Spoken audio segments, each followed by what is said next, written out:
2025, a new year, hopefully some new changes. I wish everybody the absolute best in your lives for this year.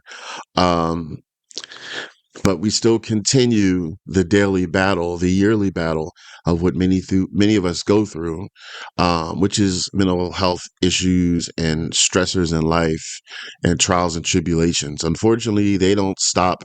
Wish they would, but they don't. Um, but we keep pushing forward. Ren is very helpful and therapeutic and helping to show us how to push forward because he hasn't given up. Um, Thankfully so. And he also has allowed a lot of us to not give up and to push on. Just keep fighting the fight. Okay.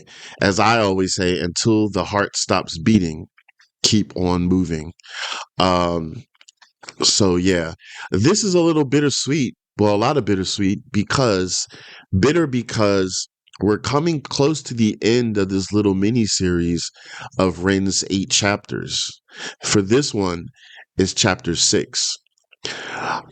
So if you're new to the channel or new to knowing about this, because I didn't know about this until not that long ago, Ren had created 8 chapters on his other YouTube channel called @RenMakesStuff, talking through his life and his journey. So we've reacted to every chapter so far. This is going to be number 6. So only 2 more and then it's going to be over. But it's sweet. The sweet part of Bittersweet is because it's showing our one love. It's showing our camaraderie, it's showing our actual ability to push forward. And there's a safety in numbers, you know what I mean? So it's nice to know that so many of you have poured into this channel and have said such wonderful things in the comments. You've also been a very hard on sleeve in many ways of telling personal parts of your own life. So I thank you for that. Ren has taught us that it's okay to have a little bit of humility, to say things that normally are personal that you may not would have said out loud if it wasn't for him. And it's really good at the healing process. All right. That being said, let's get right into this because this one's a little bit longer. His other chapters were like around, I think 15 minutes is. This one's like 25 minutes ish, I think. So different than music reactions. I will pause this periodically throughout because this is like him actually talking. It's not a music video because music videos we like to be immersed into its continuation until it ends. All right, so let's get right into this. I want you to stay tuned and watch as Tazzz reacts.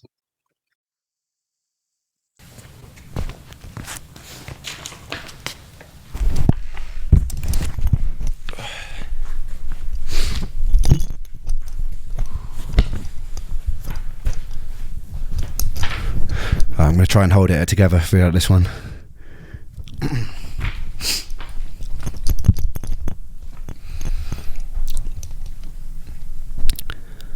2015 was the worst year of my life. At the end of 2014, I attended a private UK-based ME specialist clinic called Breakspear. For some reason, the treatments had sent my health nosediving, and I became more sick than I'd ever been. I became so weak that I couldn't walk to the bathroom without needing to lie on the floor to recover. I couldn't focus on anything. I couldn't read. I couldn't watch TV. All I could do there was lie there in pain. It was obvious during this time that I needed to move back home with my mum again. She moved to Cardiff with a new husband, and they had a spare room, which became my tomb for the next 8 months. At this point, I was so weak that the most that I could manage to do a day was to take a shower. The rest of the time I was confined to my bed. I started reacting even more severely to foods, so every single meal had to be blended into soups or broths to avoid negative reactions. Pain constantly shot through my shin bones and through my feet, like splinters. My stomach would gurgle, and the muscles in my body would constantly twitch, spasm, and ache. My body felt drained of every single ounce of life, and I was so tired, but I was too wired to sleep. I was so full of mental fog that reading a single page on a book seemed impossible. The daylight coming in from behind the curtain hurt my eyes. Loud sounds That was a lot to ingest just right as he's starting off. I had to pause it right there to give myself a little break right there. And also just to reflect. I've said this in some of the other chapters I've reacted to, is that I really feel for Ren on these chapters because as he's reading it, he's reliving it. He has to be reliving it. And he warned you at the beginning, like, be prepared. Here we go again. But at the same time, he's pushing through because he's still healing himself, and he knows he's healing others. So I applaud him for that courage, that tenacity. And I still can't get over the fact that, this all happened and like it started in his much younger years. A much younger person in their early 20s doesn't have the life experience to know, like, oh, I'm sick. What can I do, and check into things to see if I can get better and things like that, as opposed to, you would think that like a person in their 40s, 50s, 60s know that you sometimes have to tough it out or they'll try their best. You wouldn't think that someone in their early 20s would, but he showed that it can be done. So any young people in their 20s who may be watching this or have been fans of Ren, just keep that in mind. He's really educating people on that. But it's still painful at the same time. Like, my heart just fluttered when he had said that when his mom and her new husband had a spare room, that became his tomb. Like, nobody should ever have to think of their room as a tomb. So that just gutted me, just hearing that. It's just so saddening. But we all know, fast forward, he's gotten a lot better, but he's still not out of the darkness. Let's get back into this. Sounds felt overwhelming. All I could do was wait and pray for sleep, knowing that when I woke from it, nothing would change. I wouldn't feel in any way rested, and all the symptoms would persist. This went on and on and on. It was day after day of physical and mental torture. I thought of concentration camps, of prisoners of war being tortured. At least the escape of death seemed likely. During that time, I never got breaks. My whole body burned, my brain was on fire, and I had nowhere to hide. In the merciful moments where I could concentrate, I tenaciously trawled the internet, looking for ways out.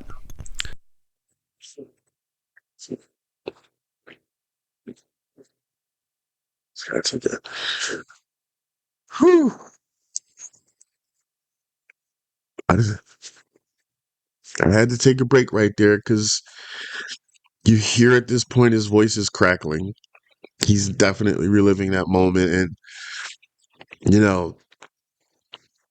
I just feel for him. I think of him first, but then I think of others who have been or are now in his shoes, or what his shoes were then. Um, it's just horrendous. Oh my God, just to hear the crackling in his voice right there, like it just gutted me again. All right, let's get back to this. All right. My research drew me to a procedure called a fecal transplant that was having success managing things like Crohn's disease or colitis. It had also gained success in some select cases of autoimmune conditions like MS too. At the time, I felt like much of my issues were caused by dysbiosis, which means an imbalance in your gut flora. I noticed that all the food intolerances started after a large course of antibiotics for the parasite. I wondered if the parasite had wreaked havoc on my microbiome before I nuked it with antibiotics that worsened it further. Fecal transplants can introduce a whole host of probiotic bacteria into your gut, and it can re-establish a healthy homeostasis. In normal person speak, I wanted to pay to put another person's poop in my butthole. I carried on filming videos from my bed, blogging my experience. I was pretty convinced that during this time I wouldn't be alive much longer, and part of me wanted there to be some kind of document of what I'd been through in hopes that it might help someone later down the line. And if this illness does kill me, then I want this video. I want somebody who can take notice of this video and do something with it. I had a fundraiser open to save money for the fecal transplant, which was very slowly creeping up. I needed to save $6,000 in total. I remember my girlfriend wanting to come and visit, but telling her that I didn't want her to. There are a few reasons for this. One, I was pretty sure I was going to die soon. The day before Joe died, I'd been sat with him at a pub, catching up, playing pool, cracking jokes. I'd often wondered if I'd have been hit less hard by his death if I'd been away at university when it happened. For my girlfriend's sake, I wanted her to have distance from me. I also felt ugly. I felt unlovable. I was unable to communicate, and I didn't want her to see me like that. I watched my mum look thinner and more frail every day that she had to watch her son deteriorate, and I felt immense guilt. My mum would often walk in and find me either crying on the bathroom or kitchen floor, having no energy to get back into bed. She'd often sit with me and massage my feet, which always hurt, and she'd hum melodies to me like she would do when I was a little boy. During this whole time, I hadn't picked up my guitar. I barely had any sunlight touch my skin, and I lost a lot of weight. I was about 130 pounds at my lowest, about 8 or 9 stone, which for someone who is 6'1" is very skinny. My average rate is usually about 168 pounds, 12 stone. Every day the same thing. I'd wake up in pain, eat a meal of blended vegetables and chicken, lie with my eyes closed for hours while the world seemed to spin erratically, and I'd often cry as the bones of my legs felt like they wanted to grow out and burst out of my skin. Despite this, what I didn't know is things were about to get a lot worse. There's that page again. I've said it in other chapters. Like I know it's the microphone's right there, but it sounds like super loud when he's turning the page, because I'm always saying, as he's turning the page, he's saying to himself, oh God, I'm about to read another page of my life. And I just can't help but get to chill up my back when that happens. And it's emotional, but it's necessary. Like, see, here's the thing. Here's the unfair trick to getting through many things in life. You can't brush it under the rug. So although we don't want to hear things like this, we don't want to hear of sadness, we don't want to hear of somebody going through pain, we don't want to hear of ourselves going through pain, you shouldn't always brush things under the rug. You should get it out into the atmosphere. And whatever works for you. Not everybody, of course, is like Ren, so you can't write songs about it, you can't write music about it. But maybe you can still do what he did non-music wise, like seek out help from professionals, or go to forums, or go to meetings, or even if that's too much for you, at least just voice it out in the atmosphere. Just like, never be in denial, like, I'm okay, I'm not going to talk about it, it's just something wrong with me, and then try to ignore it. You're stuck with yourself 24/7. Just know that no matter where you go, there you are. It's something that I say a lot. So when it comes to like your own personal pains and stuff like that, you can't escape them. So you should try to tackle them. You may not be able to fix them or solve them, at least not now, or maybe not, unfortunately, even in the future, but you should at least try, and not just completely give in and succumb and let your body take over you. Still try to take control of your body, or at least your mindset, because suppose there is hope, with newer technology coming and things like that. And there could be technology that's out now that wasn't even around when Ren first started having these conditions. So there's always progression. So just try to fight and try not to give up. Nothing is easy, so I'm not saying any of this is easy, but you should definitely not just pull out the white flag and say you surrender. So yeah, let's get back into this. Come June, I've been in bed for about 6 months straight. I've regained some energy to leave the house every now and then to go shopping for groceries with my mum, and I've finally reached my target for the fecal transplant, and my mum drove me to the clinic to get the procedure. Everything seemed to go as smoothly as it could for such a bizarre experience. I received a colonic irrigation, which was like a car wash for your colon. Actually feels pretty good. They then proceeded to put someone else's excrement in my behind. They would repeat this process for 5 consecutive days. When I got home, I realised I felt a little odd, almost manic, and I was hopeful that this meant my energy was coming back. But it wasn't a nice feeling. As the days progressed, I started to feel an innate sense that something was very wrong. It seemed my immune system was going into some sort of overdrive. My brain was buzzing, and the more time that passed, the more uncomfortable I felt. I remember early one morning, I was lying on the kitchen floor after attempting to get a glass of water. My body hurt so much that I was digging my nails into the laminate flooring, screaming, and my mum ran in and asked me what was wrong. I remember repeating, "I don't want to go, I don't want to go, I don't want to go," over and over again. I felt myself falling down a deep tunnel in my mind, almost as though my entire soul was tumbling down into an abyss. When I finally crashed to the bottom, I was hit with this immense feeling of stillness and peace. I stopped crying, I sat up, and my mother looked at me, puzzled. I have not felt to this day that sort of serenity that I felt in that moment. I looked around the room and everything seemed to have gained a clarity and quality, but what was most peculiar was the feeling of stillness. There seemed to be some sort of respite from the mental torture and fog in my brain. I still to this day have no explanation for what happened. I looked at my mum, I smiled at her calmly, and I told her that everything was okay now. Her partner Michael came in, and I remember them both looking at me, perplexed. I started speaking fluidly for the first time in months, but it wasn't quite me. I was cracking jokes, being witty. My mum would laugh nervously. I remember feeling as though I was coming up off an ecstasy pill. I felt this underlying feeling of euphoria.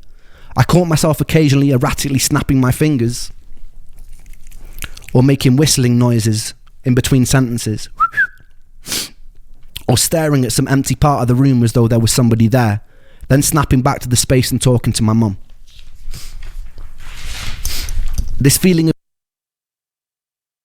Very, very, very, very interesting. I'm still trying to figure out. Hopefully, I didn't miss something. Unless he's going to explain a little bit more in depth in a moment. Is this him really feeling better for a moment in time, or is this him like almost in like an awakened dreamscape where you think that you feel fine, like your body went into shock, and all of a sudden you think you feel fine, like almost that white light type of feeling, like all the pain is gone. So I haven't really established at this point if this is real at this moment, or he feeling like it's no pain and he's can whistle and he can snap his fingers. But it's a scary thing. It's a scary thing what your body tells you and what it goes through. Like that whole process that he's talking about someone's other's fecal matter inside you. Like I've never heard of that before in my life. Let us know in the comments if you've heard of that before. I don't know if me personally could do something like that, even if a professional is telling me that it's been known to be beneficial. Wow, that was new for me. But it goes to show his desire and his determination to try to get better, to try to find some cure, shows it's apparent and things like that he described. Not everybody has that same type of tolerant or toleration, maybe. So this is all very compelling, and I'm learning so much from him, and it's also giving me strength that maybe I didn't have, because he's going through so much and he hasn't given up and he's so young. So my old ass at 53 years old shouldn't give up on things, because us older people are supposed to be showing up the younger generation. You know what I mean? So these younger generations like Ren is doing this thing and pushing through. Older generations, I feel, should really push through, at least try their best. You know what I mean? This is so deep. Let's get back into it. Of intense euphoria lasted about 48 hours. During this time, I'd adopted some newer strange behaviours. Everything in my room that wasn't parallel bothered me, so I had to make sure it was aligned and facing the same direction. The whistle and the finger click became a new tick, and it started rising in frequency the more time that elapsed. I also noticed that I get stuck on words or sentences when talking to my mum. For example, if I was saying a sentence like, "I'm not sure how I'm feeling today," I would sometimes get stuck on the whole sentence or just a word from it and repeat it about 30 or 40 times before I could move on to the next. So I'm not sure how I'm feeling today, feeling today,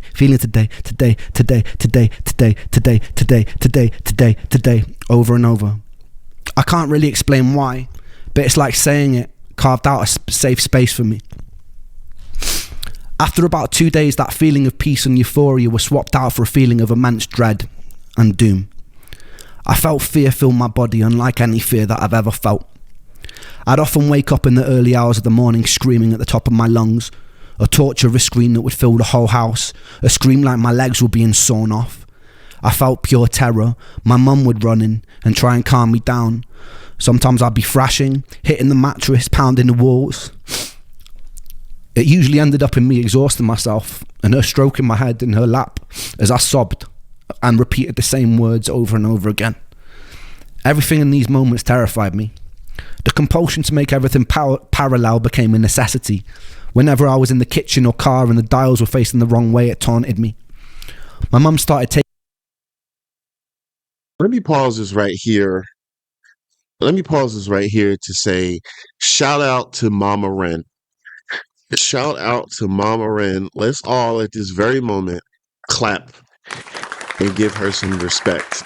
Because I did not know all that she had witnessed. I'm not a parent, so I can't ever relate to the what kicks in as a parent when you see your child in pain, but that has to be a stressor on the parent. And I'm saying that because this shows the love. This shows the love that's evident. You know, you're supposed to be there for your kids through good and bad. And even though the bad can be very overwhelming, they need some support and love, and knowing that there's some love right there. So just imagine if everything that Ren described that he was going through in that horrendous part of his life, living in that tomb, as he called it, imagine what it could have turned into if he had the opposite of the type of mom that he has. Like if she was like, didn't care or didn't help or didn't console or didn't comfort. That hurts my heart saying that, because I know that there are people out there who don't have the greatest mother.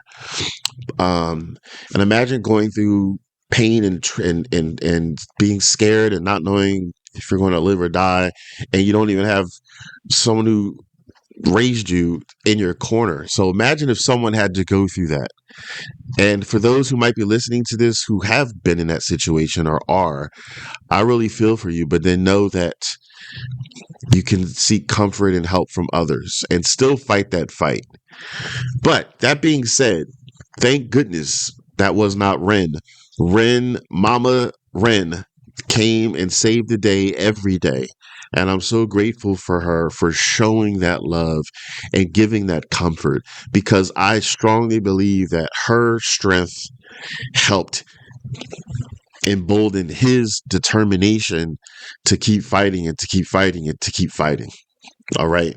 So give another clap. Give another clap to Mama Ren. Shout out Mama Ren. Say it in the comments. Mama Ren, like that's like the chant right now, to just give her moment, her spotlight. She deserves it. Let's get back to this. This is the most emotional one I feel so far of the chapters that we've done. Each one was magnificent and scary and saddening and educational in its own right, but so far this one is the most gut-wrenching to me. So now I'm worried about chapter 7 and 8. Let me not jump the gun. Let's get back to this. Taking me to a weekly talk therapist in hopes it would stop me from killing myself. I did catch myself researching the most painless ways to do it. I often daydreamed about death, and it made me feel at peace. At this point, intense paranoid delusions started creeping in. I wondered if what was happening to me was demonic. I don't remember how I got there, but I remember one time speaking on the landline to someone who claimed to be an expert in dark magic. He told me that being around my mum was bad for me. He told me that she was bad. He told me that I needed to do a ritual with black wax candles in order to free myself. I remember ordering black candles from eBay, and when they arrived I had a change of heart, and I decided against doing this dark magic ritual. I fell asleep that night, and I woke up the next day to find the candles totally melted onto the white mantelpiece that they were on. They'd never been lit. I still don't really know for certain if anything of these things happened, but the melted wax was definitely real. I remember picking it off with my nails. There were moments that my rational mind knew that I was hallucinating. Sometimes in the night I would hear perfect string quartet symphonies with no sound source for them to be coming from. I remember one time my mum took me with her to the post office because during this time I'd rarely been left in the house alone. I remember the lady behind the till reaching for some sellotape. As she tugged on the tape, it sounded as though it had been amplified 1,000 times. It was deafeningly loud. I ran out of the store crying and shaking, and I sat in the passenger seat of my mum's car, rocking back and forth, where she found me uncontrollably sobbing, repeating the words, I can't, I can't, I can't, I can't, I can't, over and over again. My paranoia grew. I boomeranged between thinking I may have been latched onto by some demonic entity, and I became suspicious of even my own family, to thinking I might be part of some sort of twisted experiment, where a group of observers were seeing how far they could push me before I snapped and shattered. My irrational mind concluded that if I start behaving in unexpected ways, I might confuse the people conducting this experiment, and they'd shut it down. I'd sit in my own bed manically grinning in response to the jolt of pain in my legs. I'd say things to Mum and Michael which made no sense at all. This all seemed to be leading up to a very unusual day. I can't quite recall the details of how it happened because it was quite tricky to tell what was reality and what was not. But from what I remember, I was in the car with my mum, parked outside a supermarket, and I'd put my laptop on the roof of the car while I'd helped her with groceries. I'd forgotten it was there and she drove off. It wasn't until about an hour later I noticed and I started panicking. My laptop had on it hundreds of songs from my time in Brighton. It was all I had really to show for my life. I was already in such an emotionally fragile space that losing that felt like some sick, torturous joke. We drove back and searched every place it could be with no luck. As we were driving home, my mum pulled up at a junction and something in me snapped. I got out of the car and I ran away from it. I convinced myself this was still part of the experiment, because what else could explain that sort of luck? Once I got far enough away, I proceeded to strip off all my clothes, and I lay in the middle of a road staring up at the sky, laughing in hysterics. This was the opposite of how one should react to losing their computer, and so it seemed like the perfect way to confuse my observers. With time, the police showed up, as did my mother. By some miracle, she convinced them not to take me in or sex. This is a lot to unpack and to absorb. This is something else that I didn't know. Most of this stuff I didn't know. There's a lot of you out there, renegades and stuff, who know a lot more and, have been following him a lot longer. I think I started to follow him a year and a half ago, maybe, something like that. But to have it viewed in a moment in your life when you look at other people as like observers, and you're like you thinking you're part of some like freak project, and you basically can't trust anybody. Like, that's just so scary and saddening that your mind comes to that conclusion when you've been through so much, understandably so. So, although it doesn't sound far-fetched, like, I could totally understand how somebody's mindset can reach that type of boiling point after enduring so much pain and hardship and things of that nature. But at the same time, it's still something that's realistically happening in real time. And I can't even imagine how his mom and her husband, Michael, got through this. Hopefully they had their own type of help and counseling to help, because they're human too, and there's no rule book or no manual that comes to what happens if your loved one or if your child or whatever is going through some really, really bad, severe struggles. How do you keep pushing through and being strong? So again, I'm thinking of his mom again, having to see your child in pain and not being able to fix or heal them yourself. So you're going along with them on the journey, the horrible journey, hoping and praying. It comes down to that 4-letter word again, hope. Hope, hope, hope. Um, so yeah, but that's really saddening. Like, wow. I'm learning and loving Ren more, more and more and more. So let's get back to this. Me. And by a further miracle, they also relayed to my mum that a dented laptop had been handed in an hour earlier. I took this as meaning my experiment had worked. I eventually snuck off as my mum was talking to them. I wandered slowly around this unfamiliar village until I encountered the second angel I would meet in my life, this time in the form of a black homeless man. I'm not sure how we got there, but as I was walking, I turned to my side and a man dressed in tattered grey clothes was walking beside me. He asked me what was wrong, and I explained the best I could the events of the day. I explained that I'd been sick a very long time, that I was tired, so tired, and that I just wanted to be better. The homeless man paused. He put his hand on my shoulders, and he stared into my eyes. His eyes had a light grey tint. They were almost white. And something about his presence made me feel incredibly safe, incredibly still. He smiled, a kind smile, and he said to me, "Everything's going to be okay, Ren." And then he vanished. I hadn't told him my name. I never hallucinated anything after that day. Wow. That was really, wow. Sometimes you just don't have words, you know? This is real and unscripted, people. Like, that could have been like some divine moment, some oracle, some, you know, I'm not really a religious person, and or a spiritual person, but I don't just shun it away and say, nah, that's not it. I don't like to assume. I don't like to be that person that says, that couldn't have been. But whatever that was, real person, spiritual, heaven sent, whatever, that said everything would be okay, Ren. And again, as he said, he never even told him his name. And it was a kind-hearted man who had a smile on his face and had almost white eyes, which makes me think of like a angelic or entity. Whatever it was, it helped Ren in that moment.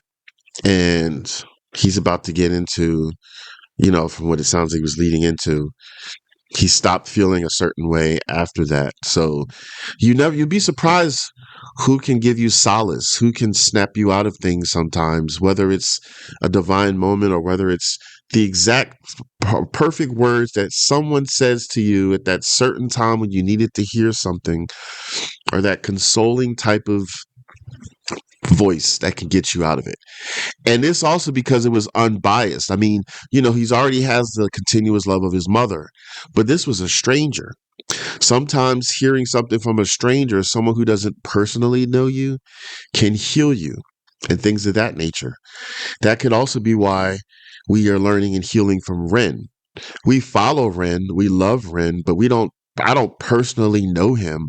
So he's still, in some sense, a stranger, if you know what I mean. So I personally learned and listened to people I don't know very well, because if it's like, let's say it's a best friend of mine, sometimes if a best friend tells me like, "Oh, you'll be okay," you know, my mental, I like brush that off. I'm like, they're kind, yes, but they're just saying that because they're my friend and they're my support and they're going to have my back regardless. But are they realistically, sometimes I'm saying, telling me the truth?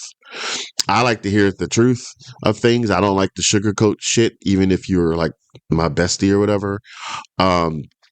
So hearing some unbiased person give you that moment of calmness, that stillness, as he referenced to, can be the difference in the world. Wow, this is getting deep and I ain't even realize it, but I speak what comes to mind. So yeah, tell us your thoughts so far. Let's get back into it. I'm not sure what else to say at this moment, but I'm learning a lot. I have no real explanation for that day. I chalk it down to a psychotic episode or stress-induced hallucination, but the events which follow put a lot of questions in my mind.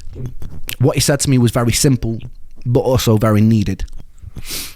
I realise a lot of people might hear these stories and just presume I'm a bit mad, a bit weird, like I do when people tell me their ghost stories. All I can do is tell you my experience and let you derive your own conclusions from it. Anyway, I got home and I started to obsessively research ways to escape this new seemingly psychotic space I was in. It's a strange thing to describe, but it was like me, Ren, was in the passenger seat of my mind while some other entity was steering the ship. I was watching myself do things like scream at night or repeat words over and over, and I think to myself, damn, that's pretty crazy. But I wouldn't be able to do anything about it. Every now and then I had moments of lucidity where I was more in control. I was doing things like stimming, I had night terrors, vocal tics, I'd stutter and I'd stammer, and for me a lot of that lined up with some sort of transitory or stress-induced autism. I'd known a family with an autistic teenager and some of the behaviour seemed to line up, which led me to a new pathway of online research.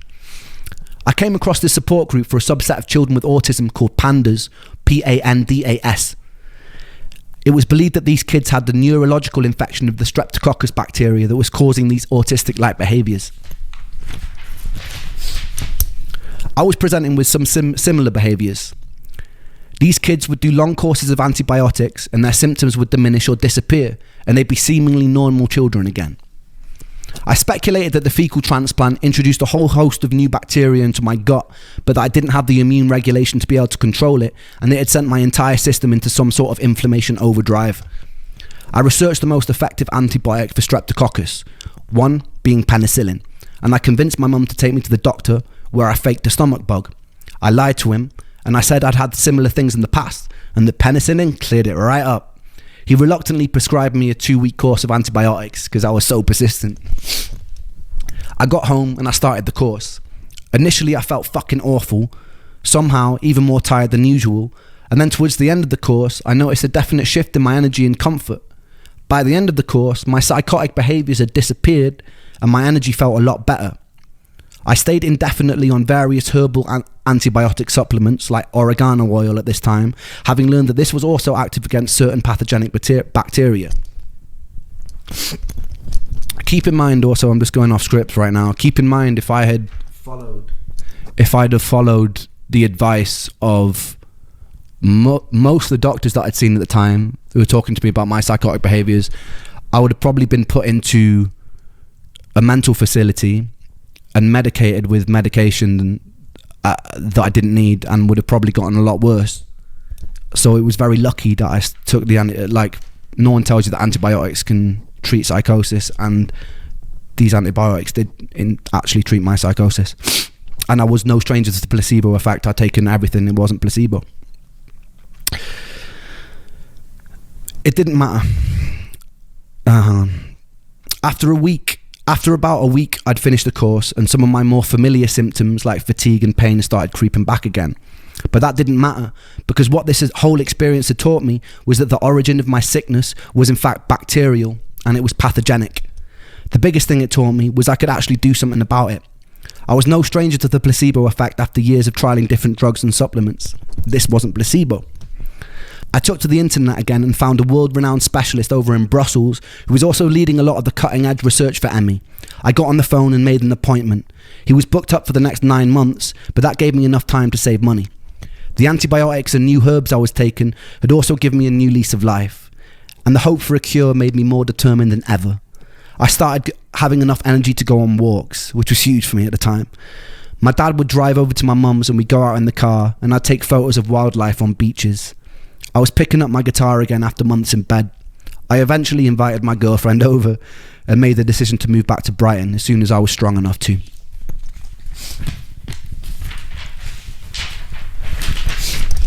It was around this time that I started working on the album Freckled Angels.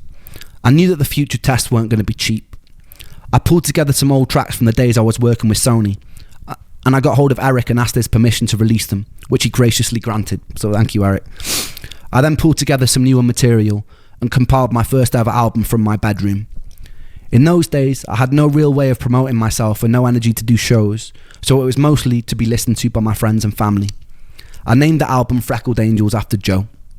Joe was covered head to toe in freckles, and it seemed fitting to dedicate this work to one of the coolest and funniest people I ever knew. Any ounce of energy I did have from my limited reserves, I'd pour into recording that album. It's by no means a work of art, and it's a bit thematically disjointed, but some songs like Crutch or Pocket Full of Pain went a long way to photographing that time. I'ma leave you with a recording of Pocket Full of Pain. Back in those days. Enjoy.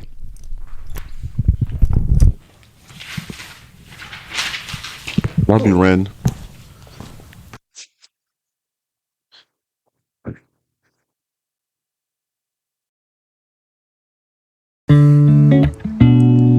Da da da da. Yeah, yeah, yeah, yeah, yeah, yeah, yeah, yeah. I watch the sun when it rises, when it's climbing the sky. I sit here with the pocket full of pain. I've got tears in my juice, in my mind. There's a noose, but my hope makes me cling to the day. I wanna run with the sun and the moon and the stars till I'm running faster than my pain. I wish I could breathe out this fear, this doubt, send it into the Milky Way.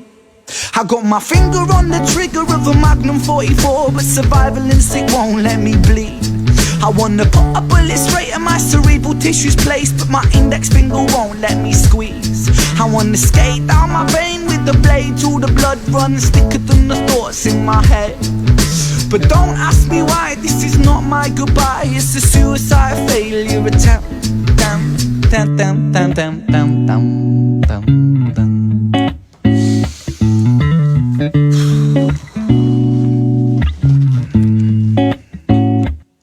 I choose life, I choose life, I choose living. Put the bottles and the pills down, I stand up, I breathe with precision. Calm washes over me like a break in the storm. I close my eyes for a minute, then my troubles transform, and I travel deep into the corners of my mind. I remember the first time I felt hopeless.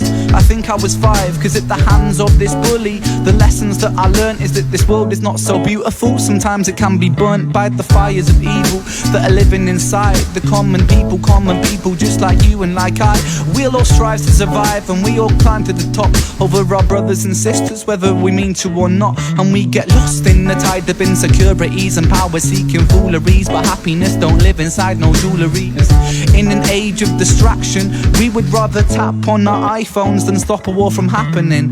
It's heartbreaking, Satan's patiently waiting for us to mess up big time, so hell on earth will be blatant. So forgive me for wanting to blow my brains out, but I've got a change of heart. It's time for change now, rearrange now, fist in the sky. I say proud, say loud, revolution word on my brain now. It's with the people, yeah, power's with the people. If the people strive for unity, the world it could be equal. You could be the start of the beginning, a dawn of no stress, no troubles, no sinning, just living. So overthrow evil and greed, put aside your distractions, welcome change with me, welcome change with me, welcome change with me, welcome change, welcome change, welcome change with me, welcome change with me, now welcome change with me, now welcome change, welcome change, welcome change with me. Yeah, yeah, yeah, yeah. And da da da do.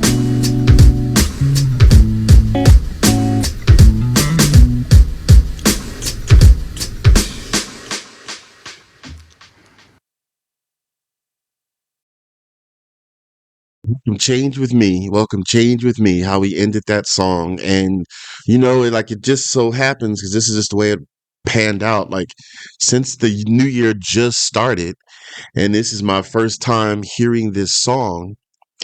Wouldn't it be great if other people heard this song and just welcome change? This is the perfect time for change. I mean, if if you don't want to start it in the middle of the year, start it at the very, very beginning. If everybody can have unity, if everybody can have one love, as I've been pushing through during this mini series with Ren's chapters, is just have that one love. We all have that one love. It's apparent for embracing each other's um, pains and struggles and ailments and conditions. But if we can all have that type of one love outside of sickness, just in day-to-day lives and stuff like that, worldwide, wouldn't that be an amazing thing?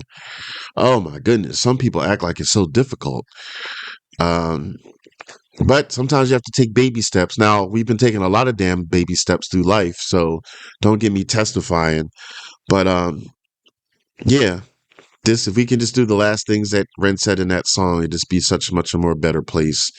Um, walking side by side by side by side. That was just a beautiful song. He said, "Don't worry, it's not." What he said, it's not. It's a suicide failure attempt. So like, don't worry, I'm not going anywhere.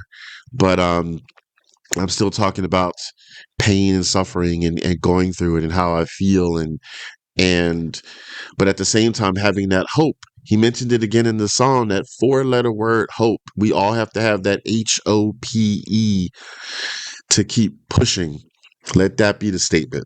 I'm going to end it at that because this was a lot longer.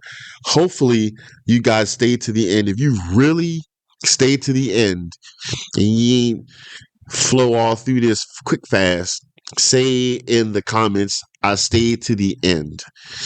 All right. And I'm going to trust you because I have to trust, but yeah, thanks again, Ren. I don't know if you'll ever see this, but I wish you continuous growth and in healing and all the positive things that end with LY. I hope you get them because you deserve them spiritually, mentally, physically, emotionally, monetarily. You deserve all the good things that end with LY. And thank you for educating us and healing us and caring about us too, because you could have been just one note caring about just yourself, but you chose to care for others as well. So we're your fans, we're your renegades. We love you to the end. So take it easy, everybody. And if you want to see the other chapters and stuff that I've done for Ren to help gain him more exposure and notoriety, you can check right there.